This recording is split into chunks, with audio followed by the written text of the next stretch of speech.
Bonjour. Bonjour Boubacar. Vous êtes le directeur général de la SICAP et porte-étendard de la coalition Benno Bokk Yakaar pour le conseil départemental de Tambacounda. Depuis 8 à 9 ans, chaque semaine vous êtes à Tamba. Pourquoi? C'est le fruit d'un engagement politique. Donc c'est d'abord initialement une décision de s'engager davantage auprès des populations qui sont les nôtres, nos frères, nos sœurs, nos tantes, et aussi participer avec eux au développement de ces terroirs, mais aussi dans le cadre de notre engagement dans notre parti, l'Alliance pour la République, mais aussi notre coalition, la coalition Benno Bokk Yakaar que dirige le chef de l'État. Oui, le chef de l'État va ramener le poste de Premier ministre. Ça fait partie de la dernière actualité brûlante de ce pays. Vous avez un commentaire par rapport à ça? Je pense que c'est le cours normal de fonctionnement de la République, si on analyse l'histoire un peu. Parce que depuis 1960, notre indépendance, à plusieurs reprises, les chefs d'État élus au suffrage universel ont eu à soit supprimer le poste ou le restaurer. Cela tient un peu au caractère présidentiel de notre régime, où effectivement le monocéphalisme est naturel. Mais le bicéphalisme permet effectivement de partager la tâche. Mais cela dépend de la discrétion du chef de l'État et effectivement tenant compte des dispositions constitutionnelles. Je crois que comme il a été stipulé ou noté dans le communiqué du Conseil des ministres en faisant état, effectivement, il y a aujourd'hui un contexte politico-social qui impose effectivement la restauration du poste. Donc naturellement, j'y souscris. Votre principal challenger au département, l'actuel président du département, a été reçu par votre mentor, le président de la République. N'êtes-vous pas désarçonné? Non, loin s'en faut. Non, je pense que le président de la République, c'est le président de tous les Sénégalais. Il peut recevoir qui il veut, quand il veut, pour les raisons qu'il choisit, pour l'objet qui est important pour les deux personnes. Donc pour moi, ça n'a aucune espèce d'incidence ou d'importance pour ce que nous sommes en train de faire. Parce que nous sommes là en tant que porte-étendard de la coalition Benno Bokk Yakaar parce que cela émane du choix du chef de l'État.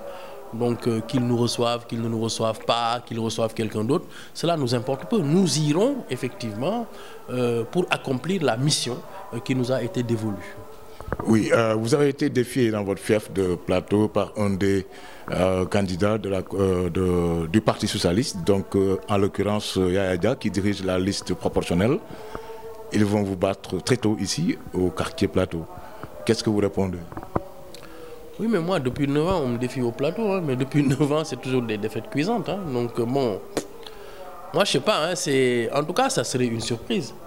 Et c'est tout le mal que je leur souhaite. En tout cas, il faudra beaucoup travailler parce que moi, je sens que je suis en bonne intelligence avec le voisinage, de proximité comme plus lointain, dans les intérêts de Plateau. Je pense que je suis d'un intérêt pour le quartier de Plateau. Et bon, je tiens aussi de mes voisins qu'il y a eu beaucoup d'importations de militants par voie de bus et de cars pour pouvoir remplir les chaises qui étaient rendues vides par le voisinage immédiat et les personnes importantes. D'ailleurs, le lendemain, je pense que ce que le Plateau compte de ressources importantes a dû se réunir pour faire une importante déclaration. Et il y avait les présidents de CDQ, les présidents d'associations, le chef de quartier, certains imams. Bon, voilà. Donc, en fait, ce que le quartier compte de ressources importantes.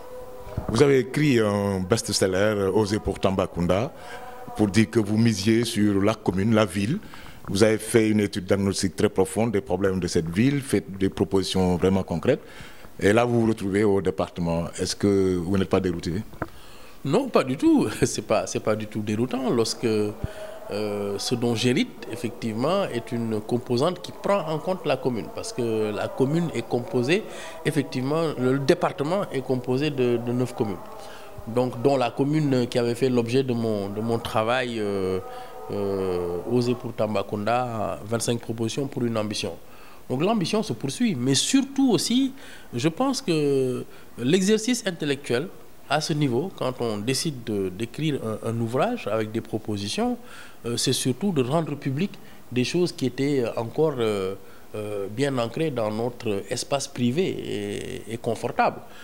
et qui n'étaient pas, enfin, qui sont des idées qui ne sont pas forcément soumises à la critique ou à la découverte. Donc naturellement, c'était ça l'objet, et que n'importe quel candidat peut s'inspirer effectivement de cet ouvrage que tout le monde peut trouver partout. Le président de la République a très tôt affiché la volonté de faire de la région de Tambacounda un pôle de développement économique et social. Pensez-vous que dans cette vision, vous avez le meilleur profil pour pouvoir l'accompagner? Bon, je pense que nous sommes plusieurs à avoir le profil pour l'accompagner, hein, et le président, de toute façon, ne nous a pas attendus dans nos différents profils pour mettre en exergue ou mettre en œuvre, en tout cas, ce qui était sa vision pour Tambacounda. Parce que il a une affection particulière pour notre région. Et ça, je le sais, je le tiens des discours qu'il a tenus depuis que nous étions en train de travailler sur le premier programme qui lui a valu la confiance des Sénégalais, c'est-à-dire le Yoonu Yokkute, le chemin du véritable développement. Et j'ai souvenance que dans nos échanges, il nous disait toujours que des régions comme Tambacounda ont besoin effectivement d'un rattrapage en termes de gap infrastructurel énorme. Et d'ailleurs, il a prouvé en faisant aujourd'hui, en érigeant en priorité le désenclavement de cette région, avec les différentes routes, Dialokoto-Missira, Missira-Makokedougou, et effectivement aujourd'hui la route Tamba-Bakel, d'autres routes, mais aussi l'accès de plusieurs localités à l'électricité, l'accès de plusieurs localités à l'eau par le biais de plusieurs forages multivillages, ensuite l'allègement des tâches des femmes, le microcrédit, les différents programmes qui ont dû travailler, le PUDC, le PUMA, le PACASEN, l'ADER. Naturellement, il y a eu beaucoup d'impact de ces programmes et sectoriels sur effectivement notre région. Donc naturellement, nous pensons que nous devons saisir cette occasion d'un amour avéré pour le territoire que montre le chef de l'État pour prendre cette direction dans le cadre du programme du plan de développement départemental, mais aussi la vision en termes d'aménagement du territoire, en termes de cohérence, en termes de métropole d'équilibre pour Tambacounda, en termes de pôle de développement pour Tambacounda, mais aussi en termes d'attraction ou d'attractivité pour les différents territoires. Vous êtes confiant pour le 23 janvier? Mais naturellement, parce que d'abord, il y a de quoi avoir confiance, parce que depuis 2012 que nous sommes ici, notre coalition n'a perdu aucune élection, elle a toujours gagné largement. Donc, et je ne vois pas de révolution qui a dû se passer entre-temps pour qu'il en soit autrement, effectivement de manière logique au 23 janvier. Je pense que nous avons travaillé sans relâche, nous sommes en contact avec les populations, nous avons tâté le pouls, nous continuons de tourner et de donner la bonne information, mais aussi de présenter aux Tambacoundois effectivement les contours de ce que nous comptons développer si nous sommes portés à la tête du conseil départemental. Donc naturellement, nous sommes confiants pour tout cela. Vous avez des nouvelles de M. Sidiki Kaba, le délégué régional de l'APR? Oui, en tout cas, on échange beaucoup sur plusieurs questions, mais peut-être depuis la confection des listes, nous n'avons pas eu d'échanges très longs et très ouverts. Vous l'attendez quand même? Il a promis de soutenir, de supporter votre liste? Nous attendons tout le monde, toutes les bonnes volontés ou toutes les personnes qui doivent s'engager pour que cette liste gagne, parce que c'est la liste du chef de l'État. Votre dernier mot, M. Kassé? À tous les Tambacoundois, que j'appelle en tout cas à un rassemblement, à une union autour de l'essentiel. Et rappeler effectivement que moi, je ne souscris pas au discours va-t-en-guerre ou autres qui sortent effectivement du cercle de la politique. La politique telle que je l'entends, c'est-à-dire l'exercice plein de la démocratie. Et dans une adversité, certes, coriace, où effectivement nous aurons des chocs de programme, des chocs d'ambition, mais effectivement il n'y a pas d'animosité parce que ça reste de l'adversité politique.